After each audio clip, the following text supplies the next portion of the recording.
Salut tout le monde, j'espère que vous allez bien. Je fais mon intro que maintenant parce que je me rends compte au montage que je l'ai oublié. C'est génial. J'espère que vous allez bien. Et aujourd'hui on se retrouve pour une énième capsule littéraire de ce mois d'août 2022 avec encore une fois des galères de tournage parce que sinon c'était pas drôle. Et aujourd'hui je vous propose de découvrir un manga qui est juste génial. Vous me suivez ?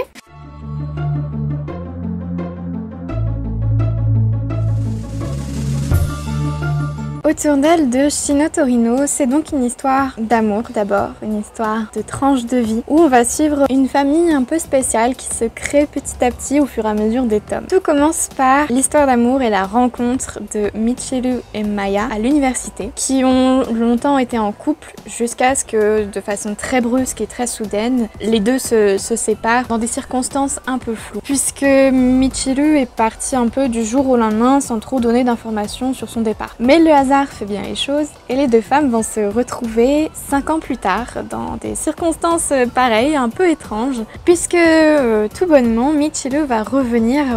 retrouver Maya par hasard et elle n'est pas toute seule puisqu'elle est accompagnée d'un très jeune enfant et qu'elle est désormais mère célibataire. Parce que Michiru est dans une situation financière un peu compliquée, les deux femmes vont décider de s'aider, de s'entraider en étant colocataires et donc en vivant dans le même appartement qui est un peu petit mais avec des voisins tout à fait charmants qui s'invitent de temps en temps et comme je le disais, qui vont créer une sorte de famille autour de cet enfant qui s'appelle Yuta d'ailleurs. Toute la série va tourner autour du quotidien de cette famille un peu loufoque qui va avoir des moments de haut et de bas, qui vont essayer de faire en sorte que Yuta se sente bien, qu'il soit épanoui comme enfant, qu'il se fasse des amis à la crèche, tandis que de l'autre côté, Michiru et Maya vont questionner leurs sentiments, questionner le passé commun qu'elles ont et que le voisin qui s'invite de temps en temps, avec qui elles sont amies, va avoir ses propres histoires de cœur, ses propres problèmes qui vont avoir des répercussions sur le quotidien de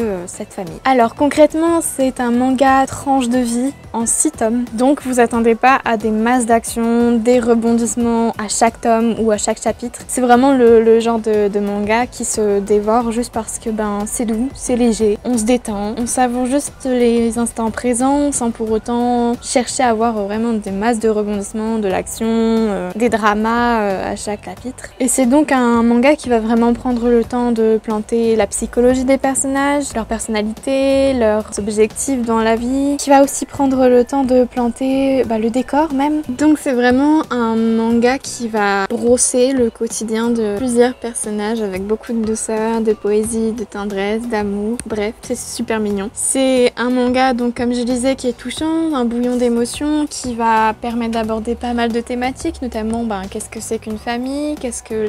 l'amour aussi bien donc à l'égard d'un amant que à l'égard de son enfant, qu'est-ce que l'amitié également, jusqu'où elle peut aller et tout ça en montrant les différentes facettes de chacune des thématiques, donc c'est super enrichissant comme texte, comme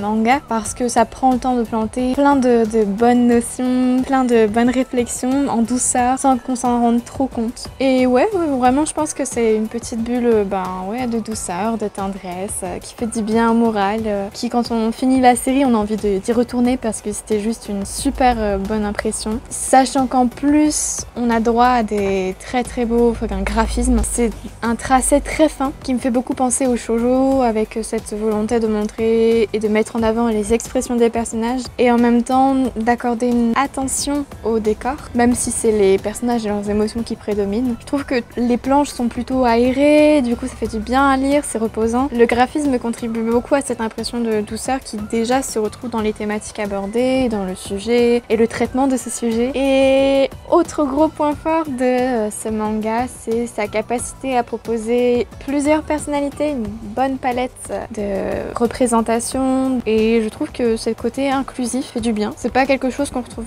encore très fréquemment abordé l'air de rien en fait dans la littérature et je trouve que c'est à valoriser. Et les personnages féminins pour le coup aussi ont un très beau traitement, c'est-à-dire que c'est pas dans le stéréotype, dans le cliché. Je sais que par exemple les shoujo on a tendance à mettre tellement d'étoiles de paillettes autour des héroïnes, et là c'est pas le cas, c'est vraiment, on insiste sur les expressions mais sans percer dans la caricature ou dans l'excès, et je trouve que c'était très plaisant à lire, c'est pour ça que je vous le recommande aujourd'hui dans cette capsule, et j'espère également que je vous ai donné envie de le lire. Sur ce, moi je vais clôturer cette capsule littéraire qui, je pense au niveau des cadrages, aura été moins chaotique, et je vous dis à très bientôt pour de prochaines capsules, salut!